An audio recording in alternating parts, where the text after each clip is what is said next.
xukuumadda Soomaaliland ayaa si diiran u soo dhaweysay ansixinta go'aankii xildhibaanada aqalka golaha wakiiladu ku ansixiyeen heshiiska maalgashi ee xukuumaddu la gashay shirkadda DBWL ee maalgashiga marsada Berbera.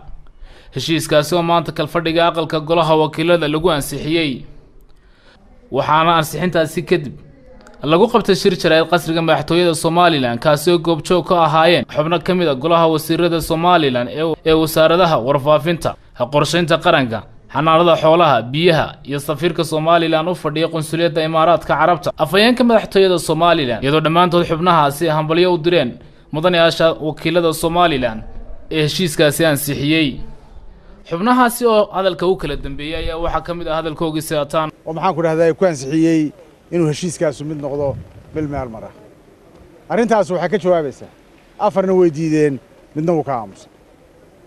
arrintaas waxa ka jawaabaysaa ahmiyadda ay muhiimka u tahay dekedda Berbera iyo sida ay qaranka Jamhuuriyadda Soomaaliland wakiiladii la soo doortay ee shacabka Jamhuuriyadda Soomaaliland ay soo doorteen daraf ilaa daraf mar haddii ay ku ansixiyeen muxaafid iyo mucaarid aqlabiyadda sidaa leeg waxay tusaysaa mid waxay ahmiyadda qaaliga ah ee dekeddan iyo heshiiskanu ay qaranka Jamhuuriyadda Soomaaliland u leeyihiin.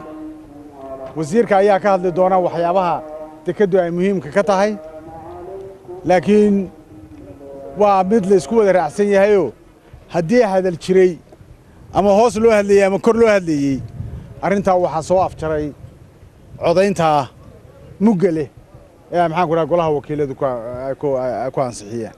anigoo ku hadlaya magaca madaxweynaha Jamhuuriyadda Soomaaliland wuxuu madaxweynaha Jamhuuriyadda Soomaaliland iyo xukuumaddiisuba mahad aan la soo koobi karin oo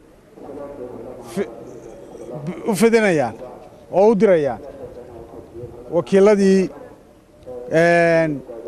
fahmay ansixiyey maxaan ku dhahdaa heshiiska gartayna xilka qaran iyo waajibaadka wadaniga ah ee heshiiskan uu xambaarsan yahay ee maxaan ku dhahdaa qarankan muhiimka u ah.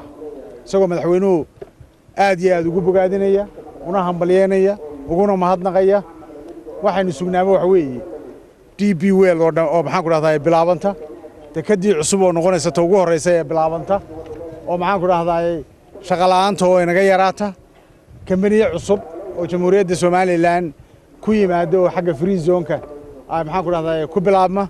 marka hore waxa mahad oo dhan iskale Ilaaha weyn ee aynu magantiisa nahay haddii aynu nahay bini aadamka uu ku abuuray koonkan iyo noolaha uu ku abuuray koonkan.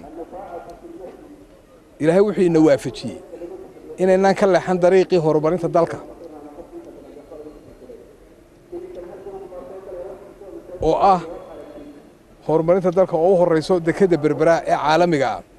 waxa daba socda mashaariicii kale ee aad marar badan maqasheen anagoo ka hadlayna hadday tahay free zone-ka, hadday tahay wadada ama suuqa xorta, hadday tahay wadada Berbera iyo isku xidha ama dalxiiska ama beeraha, tamarta iyo dalxiiska baan soo sheegnay. haddii markaa waxa weeyaan waxay Berberi maanta dib ugu soo noqonaysaa meeqaamkii ay ku lahayd qarnigii 19aad iyo kii 18aad iyo wixii ka horreeyay caalamka.